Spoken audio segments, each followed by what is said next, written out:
사도 바울의 서신을 읽어보면 바울은 내가 전한 복음 또는 나의 복음이라는 표현을 자주 사용합니다. 그것을 가리켜서 우리는 바울의 복음이라고도 부릅니다. 바울의 복음. 바울의 복음이 뭡니까? 바울의 복음, 바울이 나의 복음이라고 하는 이 바울의 복음이 도대체 뭐냐 이거죠. 그것은 사도 바울이 예수님을 만난 다음에 예수님의 십자가의 죽으심과 부활하신 사건을 구약 성경에 비추어서 구약 성경과의 관계 속에서 구원 사건으로 해석한, 그리고 그것을 정리한 내용이 바로 바울의 복음입니다. 다시 예수님의 십자가의 죽으심과 부활 사건을 구약과의 관계 속에서 구원 사건으로 해석하고 정리한 것, 그것이 바울의 복음이에요. 그리고 이 바울이 선포한 이 복음을 가리켜서 캐리그마, 복음 선포다, 이런 전문 용어도 사용합니다. 캐리그마 하면 예수님의 십자가와 부활, 사도 바울이 증거했던 예수님의 십자가와 부활을 선포하는 복음을 캐리그마라고 부릅니다. 사도 바울은 이 복음을 갈라디아 지역에 전했고, 또 그가 복음을 전함으로 인해서 그 지역에 여러 교회들이 세워졌습니다. 그 교회들을 통틀어서 갈라디아 교회다 이렇게 부릅니다. 갈라디아서를 쓰게 된 배경을 한번 우리가 살펴보겠습니다. 사도 바울의 본래 이름은 사울입니다. 사울, 히브리식 이름으로서 사울입니다. 그런데 그는 또 하나의 이름을 가지고 있었어요. 나중에 예수 믿은 다음에 바울이라는 이름을 가진 게 아니고 또 하나의 이름이 있었어요. 그것이 바울, 불어로는 폴, 바울, 이것은 헬라식 이름입니다. 우리도 외국에 살다 보면 한국식 이름만 가지고는 좀 불편할 때가 있어요. 왜냐하면 외국 사람들이 한국식 이름을 발음을 잘 못해요. 특별히 프랑스 분들은 이 발음 체계가 한국식 이름을 부르기가 어렵습니다. 그리고 기억을 잘 못해요. 우리도 외국인들 이름을 잘 기억이 안 됩니다. 그 이름이 그 이름 같고 그렇잖아요. 그래서 외국에 살기 위해서는, 디아스포라로 살기 위해서는 그 현지의 이름을 하나 갖는 것도 참 좋습니다. 저도 오랫동안 갖지 않다가 최근에 우리 교우들하고 이 불어 공부 그 팀에 들어가서 있으면서 이름을 나도 이제 가져야 되겠다. 그래서 불어식 이름을 가졌어요. 제 이름은 원용인데 프랑스 분들은 세옹그, 원용그, 그래가지고 꼭 뒤에 그 G 발음을 이상하게 불러서 자기들도 어렵고 나도 어렵고, 그래서 이제 프랑스식 이름을 하나 만들었는데 샤클르. 제 이름은 주마벨 샤클르. 그러니까 혹시 여러분 중에서 오늘은 목사님하고 오늘도 좀 반말도 하고 이름도 함부로 불러봤으면 좋겠다, 원용 씨 이렇게 하기는 어렵잖아요, 우리 한국 정서에. 그러니까 오늘은 좀 이름을 친근하게 불렀으면 좋겠어, 그러면 샤클르 그러면 돼요. 하여튼 우리가 디아스포라로 살다 보면 이런 이름을 갖게 되는데, 바울은 원래 디아스포라 유대인입니다. 다소에서 태어나서 자랐어요. 그래서 바울이라는 이름을 가지고 있었습니다. 이 바울이 예루살렘에 와서 지내다가 이제 이 예수 사건을 만나게 되는 겁니다. 예수 믿는 제자들이 교회를 형성하고 막 부흥하는 것을 보면서 이거 위험하다. 그래서 예수 믿는 사람들을 잡아 가두고 죽이는데 선봉이 되었다가 하루는 다메섹에 예수 믿는 사람들이 많다더라. 그래서 예수 믿는 제자들을 잡아 옥에 가두기 위해서 다메섹으로 가다가 그만 거기서 예수님을 만나버렸어요. 예수님을 만났습니다. 완전히 변화됐어요. 변화된 후에 바울은 3년은 아라비아 광야에서, 이 아라비아 광야는 사우디아라비아 그런 시나이 반도 이런 지역을 의미하는 것이 아니고 요단강 건너편 동편 지역, 오늘날로 말하면 요르단 지역입니다. 그러니까 이스라엘에서 멀지 않은 곳이, 강만 건너면 되는 곳이에요. 그곳에 가서 3년을 지냅니다. 그리고 다시 자신의 고향인 다소, 이 다소는 지금 터키 동남부에 있습니다. 다소라는 고향에 가서 10년을 지내면서 복음을 정리하는 거예요.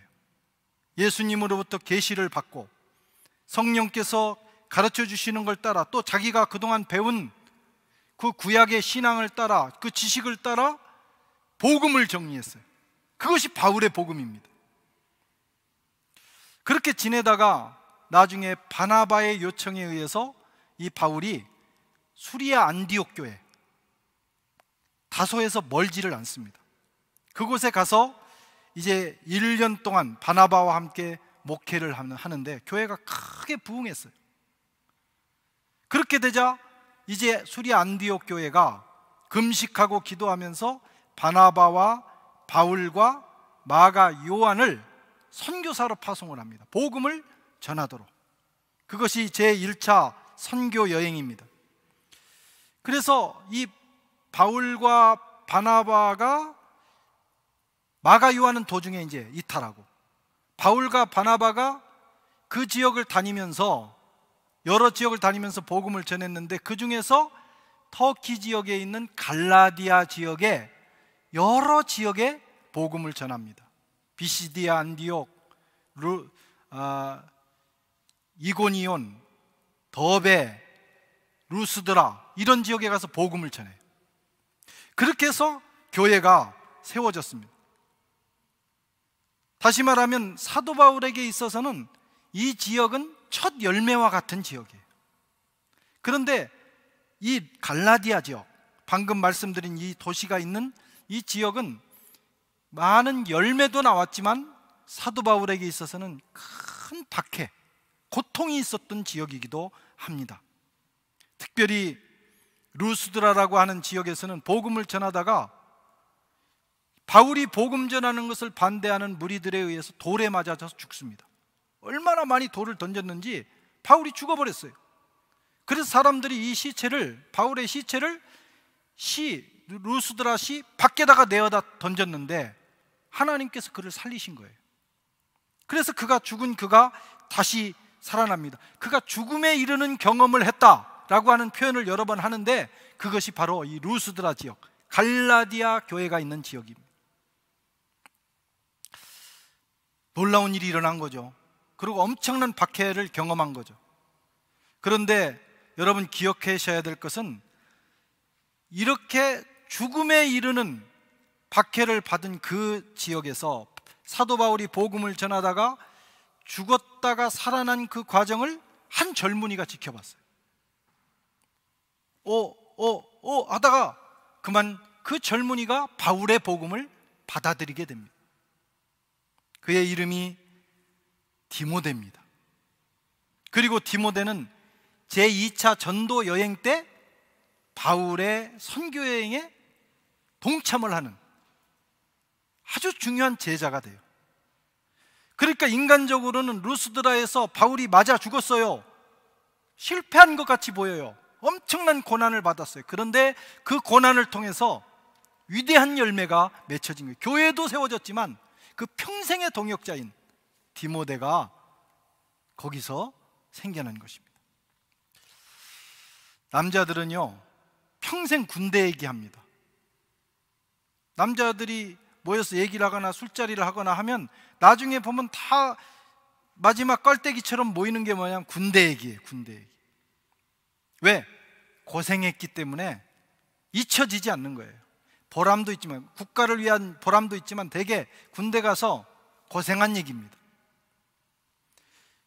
여성들은 아버지보다 어머니가 훨씬 자식에 대한 애착이 큽니다. 그 이유는 자기 몸에서 아이를 생명 걸고 낳았기 때문이에요.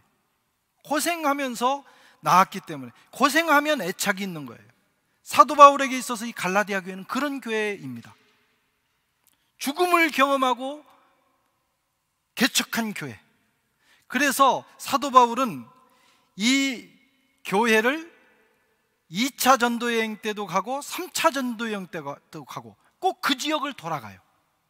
그래서 그 지역 성도들을 만나보고 교회를 견고하게 하고 지나가는데, 2차 선교여행을 이제 그 지역을 돌아서 이제 마게도니아 지방으로 해서 아가야 지방으로, 그러니까 오늘날 오스트리아가 있는, 오스트리아가 아니고 헬라가 있는 그런 지역이에요. 그러니까 북은 마게도니아고 밑에는 아가야인데, 그 지역에서 복음을 전하고 마지막에 이제 마무리하기 위해서 고린도에서 교회를 개척하고 머물렀는데 소식이 왔어요. 어떤 소식이 왔냐? 오스트리아가 아니고 그리스입니다. 제가 헷갈렸어요. 그리스 지역에서 복음을 전하고 고린도에 머물렀는데 소식이 왔어요. 갈라디아 교회가 이상하다. 갈라디아 교회가 변질되고 있다. 바울을 배신했다 하는 소식이 온 거예요. 왜냐하면 바울이 그곳에 복음을 전한 걸 알고 유대주의자들이 유대로부터 올라와서 그 사람들의 마음을 흔들기 시작했어요. 바울이 전한 저 복음은요, 가짜예요. 바울이 인위적으로 만든 거예요. 그리고 은혜로 구원받는 것이 아니고 율법을 지켜야 돼요. 뿐만 아니라 바울도 가짜예요. 바울은 사도가 아니야. 그 말을 자꾸 듣다 보니까 갈라디아 교인들의 마음이 돌아서기 시작한 거예요. 그리고 결국에는 바울이 전한 복음, 이것을 버렸습니다. 큰 충격을 받았어요. 바울은 원래 성격이 급한 사람이에요. 다혈질이에요. 그러니까 큰 충격을 받았을 뿐만 아니라 불같은 성격이기 때문에 당장에 펜을 들어서 글을 쓴 것입니다. 그래서 이 갈라디아서를 읽어보면 가장 격정적인 용어들이 나와요. 어리석다, 저주받는다, 막 이런 표현들을 한단 말이에요. 격정적인 표현. 바울의 분노와 안타까운 마음과 그리고 그곳에 있는 성도들을 사랑하는 그 사랑의 마음이 함께 어우러진 그런 서신이 오늘 이 갈라디아서입니다. 바울은 오늘 본문을 통해서 이제 이 갈라디아서에서 먼저 자기 변증을 합니다. 내가 가짜가 아니라는 것을 얘기하는 거예요. 자신의 사도권을 변증합니다. 참 딱한 일이죠. 어떻게 자기 신분 자체가 지금 의심을 받고 있는 상황이에요. 그래서 뭔가 얘기를 해야 되는데 스스로 자기 변증을 할 수밖에 없습니다. 그렇지 않으면 복음이 위태롭기 때문이에요. 사실 사도 바울에게는 이때부터 아주 고독하고 외롭고 고통스러운 싸움이 시작이 된 거예요. 바울의 존재를 부인하는 사람들과의 싸움이. 너는 가짜다. 그래서 네가 전한 복음도 가짜다. 그것을 지금 극복해야 되는 상황입니다. 게다가 사도 바울을 반대하는 유대인들 사이에 결사대가 만들어지기 시작했어요. 나중에는요 40명의 결사대. 바울을 죽이기 전에는 먹지도 않겠다, 마시지도 않겠다 하는 결사대가 만들어지는데 바울이 얼마나 괴롭겠어요. 그들은 가는 곳마다 바울을 따라다니면서 바울을 부정하고 기회만 있으면 죽이려고 하고 그가 전한 복음을 흔들었습니다. 가시 같은 존재였어요. 여러분, 우리 몸에 가시 하나만 들어와도 얼마나 불편합니까? 그런데 보통 가시가 아닙니다. 결사대 가시가 바울을 따라다닌 거예요. 그것을 바울은 동족의 위험, 가시, 몸의 가시 이렇게 표현을 했습니다. 가시는 여러 설이 있어요. 바울에게 뭐 간질 또는 안질 이런 병이 있었다라고 하는 설도 있고, 또 하나의 설은 사도 바울을 평생 괴롭혔던 이 유대주의자들의 공격입니다. 저는 이 부분을 받아들여요. 바울을 평생 따라다녔어요. 동족의 위험. 여러분, 선한 일, 하나님의 일, 하나님이 기뻐하시는 일을 하는 곳에 이런 방해도 있다는 사실을 기억하셔야 돼요. 모든 것이 다 일사천리로 유지되는 건 아니에요. 악한 세력이 방해를 합니다. 그래서 사도 바울이 너무 괴로워가지고 이 가시 좀 빼달라고 하나님 앞에 기도드렸어요. 하나님, 내가 이렇게 최선을 다하는데 하나님 너무 괴롭습니다. 이걸 좀 변화를 시켜주세요. 고린도후서 12장 9절에 나에게 이르시기를 내 은혜가 내게 족하도다. 이게 하나님의 응답이에요.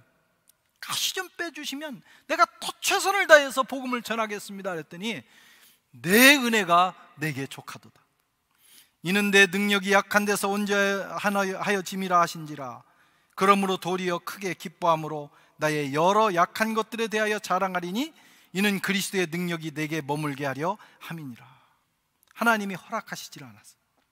그리고 평생을 이 유대주의자들에 의해서 시달리게 놔두셨어요. 이유가 뭡니까? 겸손하게 만들기 위해서.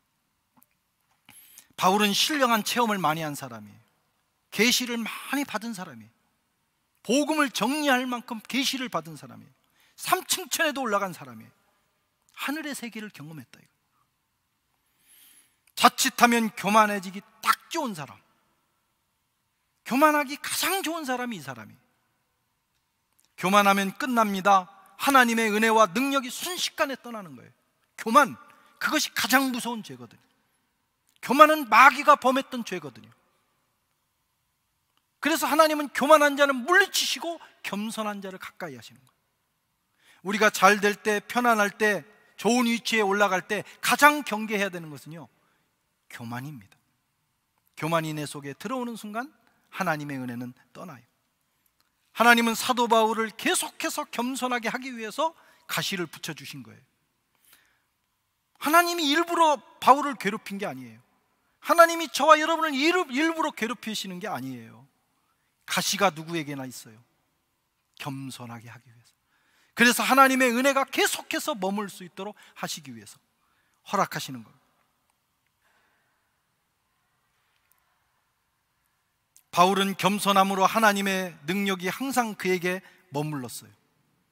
약할 때 강해지는 것, 이것이 영적 비밀입니다. 세상은 강해지려고 합니다. 그러나 거기에는 하나님의 은혜가 머물지 않아요. 우리가 하나님 앞에서 약해지고 겸손해지고 나를 비울 때 하나님의 은혜가 그곳에 채워집니다. 할렐루야. 자, 바울은 이제 이 가시를 경험하고 있었습니다. 그냥 당하면 될 때가 있어요. 그러면 계속 당하면 되죠. 그런데 어떨 때는 자기를 변호해야 될 때가 있어요. 목적은 자신을 위한 것이 아니고 내가 전한 복음, 내가 전한 더 영원한 가치를 지키기 위해서. 바울은 어쩔 수 없이 자기를 변증합니다. 자랑이 아닙니다. 직분을 지키기 위해서 어쩔 수 없는 선택입니다. 그것이 오늘 본문 13절에서 15절이에요. 같이 한번 읽어볼까요? 내가 이전에 유대교에 있을 때에 행한 일을 너희가 들었거니와 하나님의 교회를 심히 박해하여 멸하고 내가 내 동족 중 여러 연갑자보다 유대교를 지나치게 믿어 내 조상의 전통에 대하여 더욱 열심히 있었으나 그러나 내 어머니의 태로부터 나를 택정하시고 그의 은혜로 나를 부르시니가 그의 아들을 이방에 전하기 위하여 그를 내 속에 나타내시기를 기뻐하실 때에 자기의 이력을 지금 소개하고 있습니다. 과거에 박해했던 사람이었고 당신들보다도 유대인들보다도 더 몇 갑절 조상의 전통과 율법에 철저했던 사람인데 하나님 나를 부르셨다 하면서 자기를 소개합니다. 이 내용을 한마디로 말하면 이렇게 이 한 내용의 메시지가 뭡니까? 나 가짜 아니라는 거예요. 나 진짜라는 거예요. 하나님이 진짜 부르셨다. 그것을 사도 바울은 말하고 싶은 겁니다. 사실 자기가 자기를 자꾸 진짜라고 하는 것은 상당히 황당한 겁니다. 그렇죠? 남이 당신 진짜야 이렇게 말해야 되는데 내가 나를 가리켜서 자꾸 진짜라고 하는 것은 황당한, 그리고 이 자기 변증이라는 것은 그런 문제가 있어요. 근데 사도 바울은 확신을 가지고 나 진짜라고 얘기하는 거예요. 하나님이 나를 부르셨다. 둘 중에 하나입니다. 이런 사람은 진짜거나 아니면 또라이거나 정신이 돌아가지고 착각하거나 아니면은 진짜기 때문에 그렇게 말하는 거예요. 여러분은 바울이 진짜 같아요? 정신병자 같아요? 진짜입니다. 바울은 지금 그 확신을 가지고 말하고 있어요.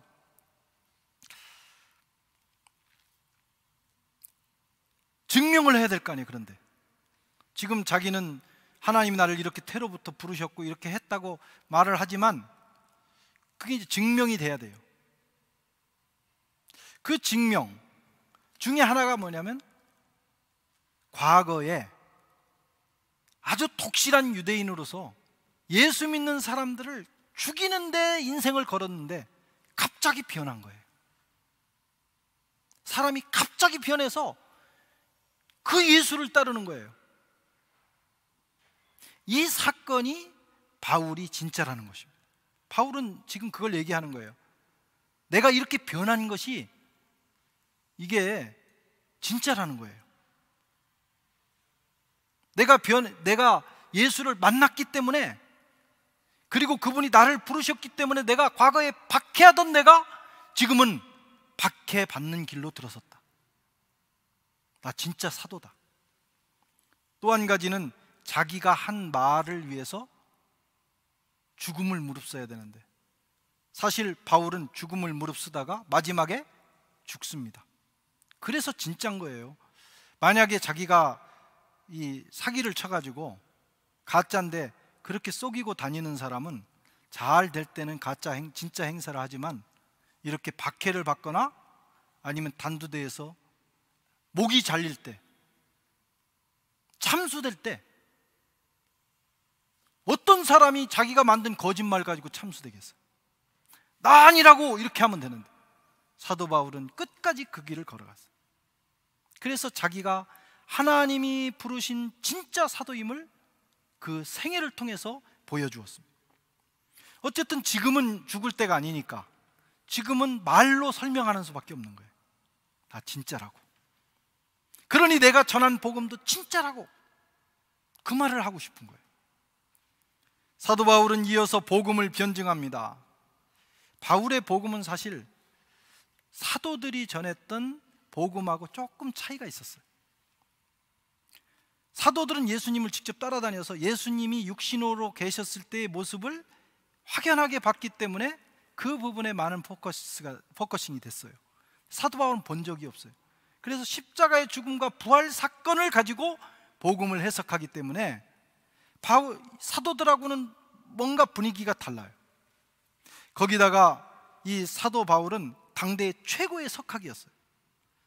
그래서 사도 바울은 율법과 복음, 구약의 율법과 예수님을 통해서 온 이 복음의 은혜의 관계를 설정하는데 쓰임받았어요.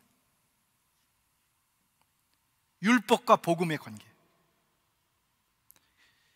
그렇기 때문에 예루살렘 사도들이 전하는 복음하고는 조금 분위기가 다른 거예요. 더군다나 예루살렘 사도들은 아직, 이 사람들은 히브리파 유대인이기 때문에 아직 히브리파 그리스도인이기 때문에 아직 히브리 사상에서 완전히 벗어나지를 못한 거예요.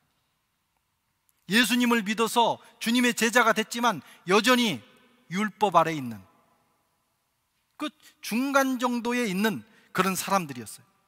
그런데 바울은 이방 출신이잖아요. 거기다가 율법을 대해서 통달한 석학이잖아요. 그래서 이 제자들보다 훨씬 자유롭게 유대주의를 떠나서 복음과 율법의 관계를 설정할 수 있었어요. 그리고 율법의 위치가 무엇인지를 설정을 한 거예요. 그러다 보니까 약간의 갈등이 있었어요. 그리고 그리스도인들 가운데서 아직 유대주의자들은 이 바울이 전한 복음을 위험하다고 보고 공격하고 있었던 거예요. 의심받는 거예요. 그런데 바울은 분명히 하나님으로부터 계시를 받았습니다. 내가 전한 복음은 내가 인위적으로 만든 것이 아니라 하나님께서 계시한 거다. 사람에게 배운 것도 아니다. 하나님이 나를 사용하셨다 하는 것을 지금 증거하고 있는 것입니다. 11절 12절에 보면 형제들아 내가 너희에게 알게 하노니 내가 전한 복음은 사람의 뜻을 따라 된 것이 아니니라. 이는 내가 사람에게서 받은 것도 아니요 배운 것도 아니요 그리스도 예수 그리스도의 계시로 받은 것이니라. 사도 바울은요 제자들을 만나기는 만났습니다. 이렇게 돼요. 사도 바울이 이제 구원을 받은 다음에 아라비아 광야로 가서 3년을 지내요. 그리고 잠시 예루살렘에 올라오는데 그때 보름 정도를 머물러요. 그때 바나바에 의해서 제자들과의 미팅, 만남이 주선이 됩니다. 그런데 많이 만나지를 못해요. 잠시 상견례 정도를 한 겁니다. 그리고 다시 다소로 가게 됩니다. 그리고 나서 다시 수리아 안디옥으로 왔다가 제1차 전도 여행을 떠나기 때문에 제자들이나 어떤 사람들에게, 예수님과 함께 지냈던 사람들에게 배운 적이 없어요. 그럼 바울이 어떻게 이 복음을 정리했느냐? 그 13년 동안 하나님이 계시하셨다. 바울은 계속 그것을 지금 주장하고 있는 겁니다. 그 복음을 제1차 선교 여행을 하면서 갈라디아 교회에 전한 거예요. 21절에 그 후에 내가 수리아와 길리기아 지방에 이르렀으나 사람들에게 배우지 않고 하나님이 직접 계시해 주셨다. 그러니까 또 갈등이 생기는 거예요. 한 그룹에서는 그걸 받아들이기가 쉽지를 않은 것입니다. 그러나 바울은 이것을 계속해서 주장하고 이 복음을 전하다가 일생을 바쳤어요. 1차 전도여행을 끝나고 나서 이런 갈등이 생기니까 그 끝나자마자 예루살렘에서 회의가 열렸습니다. 바울이 복음을 이방인에게 전했다는데 좀 이상하다. 그래서 바울이 그곳에 가서 사도들과 제1차 교회 회의를, 공의회를 열었는데 그때 사도들이 다 듣고 나서 하나님이 하셨구나, 바울의 복음이 틀리지 않다, 이것을 확증을 해줍니다. 그래서 이방인들에게는 율법 강요하지 마라, 우리도 못 지키는데 은혜의 복음을 전해라. 다만 몇 가지는 그래도 지키도록 하자. 그 중에 하나가 우상숭배는 하지 말도록 하고, 율법 안 지켜도 우상숭배는 하지 말고, 음행을 행하지 말고, 피를 먹지 말라. 요것은 지키도록 하자. 그리고 가난한 자를 위해서 구제하라, 부지런히 헌금해서 구제하라. 이런 정도의 규정을 정해가지고 규례로 정했어요. 그래서 사도 바울이 두 번째로 갈라디아 교회를 지나가면서 이 규례, 이 내용을 갖다가 전달하면서, 자, 예루살렘 교회도 내가 전한 복음을 인정했으니까 흔들리지 말고 열심히 신앙생활하세요 하고 떠났는데, 고린도 교회에 가 있는 동안 이 교회가 변질했다는 소식을 들은 거예요. 그 얼마나 속상하겠어요. 결의문까지 보여줬는데 사람들이 와서 쏙닥쏙닥 하니까 마음이 바뀐 것입니다. 지금 그래서 바울이 복음을 변증하고 자기를 변증하고 있는 겁니다. 바울이 왜 이렇게까지 할까요? 자기가 전한 복음이 진짜기 때문이에요. 진짜기 때문에 화가 나는 거고, 진짜기 때문에 속상한 거고, 진짜기 때문에 지금 호소하는 것입니다. 진품 복음이라는 거예요. 바울은 이 복음을 전하다가 결국은 자기의 목숨을 바쳤습니다. 자기의 목숨을 바침으로 자기가 전한 복음이 진짜라는 것을 확증했습니다. 여러분, 저와 여러분들이 지금 듣고 있는 복음, 우리가 배운 복음은 바로 이 바울이 전한 복음을 받고 있어요. 우리가 성경 공부를 하거나 우리가 성경을 읽거나 교리를 공부할 때 우리 기독교인들이 가지고 있는 이 신앙은 바울이 전한 바울의 복음입니다. 2000년 역사 동안 이 복음이 진짜라고 하는 것을 우리가 믿는 거예요. 확증된 거예요. 캐리그마 예수, 예수님의 십자가의 죽음과 부활의 의미, 그 모든 것을 담고 있는 것이 바울의 복음이에요. 그리고 우리는 그 복음을 받아서 지금 신앙생활을 하고 있습니다. 그게 뭐예요? 이렇게 또 생각하는 분들이 있을 때 그건 공부하셔야 돼요. 공부.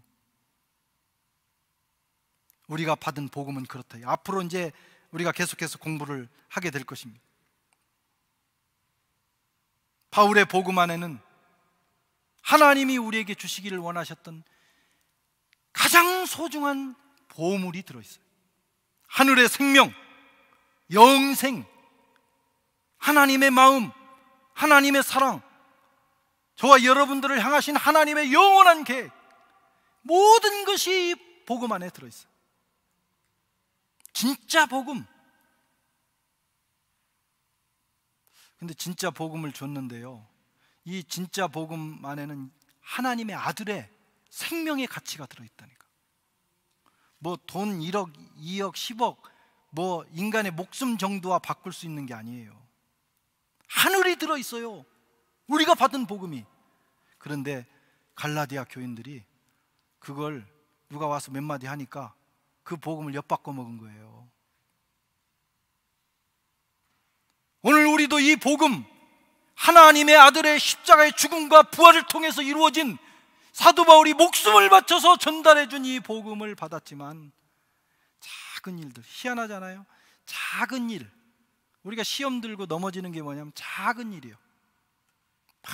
하나님 나라가, 거대한 하나님의 나라가 흘러가는데, 초대교회도 보면 뭐 때문에 시험 들었냐면 히브리 과부들하고 헬라 과부들이 있었는데 구제를 하는데 헬라 과부들은 조금 적게 주고 히브리 과부 중심으로 줬다고 시험 든 거예요. 지금 예수님 십자가 사건이 얼마 되지 않고 교회가 부흥하면서 하나님 나라가 이루어져 가는데요, 지금 그 거룩한 일을 하면서도 그 구제금 조금 못 타먹은 것 때문에 시험 드는 게 사람이더라고. 그러지 말라는 거예요. 우리가 하는 일, 우리가 받은 복음은 그런 정도의 가치가 아니라는 거예요. 누가 말 한마디 했다고 해서 그것 때문에 흔들릴 게 아니에요. 지금 사도 바울은 그것을 말하고 있는 거예요. 진짜 복음을 전했으니 절대 흔들리지 마라, 절대로 양보하지 마라. 오늘 바울의 음성을 들으시기를 바랍니다. 내가 받은 복음, 주님 나라 갈 때까지 꼭 붙들고 가시기를 축원합니다.